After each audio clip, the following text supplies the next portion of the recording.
राजनेता केपी ओली जिन्दाबाद, राजनेता केपी ओली जिन्दाबाद। फागुनमा हुने चुनावमा नेकपा एमाले बहुमत आउनेछ। एमाले कमजोर छैन, युवा संघ कमजोर छैन, अखिल रहनेमा कुनै पनि संस्था कमजोर छैन। अब हामी रेगुलर काममा लाग्यौं।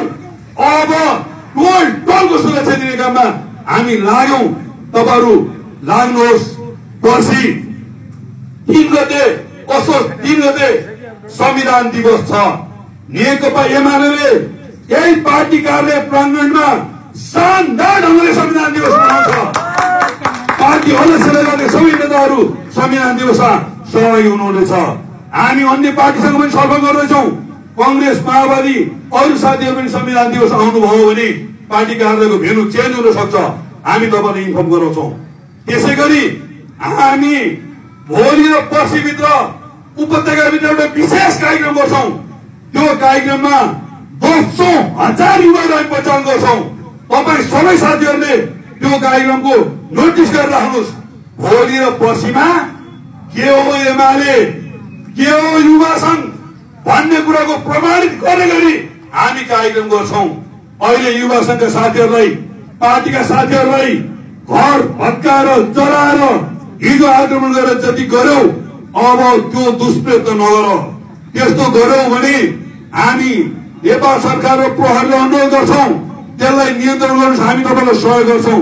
यदि उहाँले नियन्त्रण गर्न सक्नु भएन भने तपाई युवा संघका साथीहरूले सम्झाएर बुझाएर प्रहरी कहाँ पठाइदिनु होला। यति कुरा पनि म तपाईलाई आह्वान गर्न चाहन्छु, अनुरोध गर्न चाहन्छु। र आजको यो अलिक ओपन खालको प्रेस मिट टाइपको अथवा कार्यकर्ता मोटिभेसन गर्ने खालको कार्यक्रम जस्तो पनि भयो।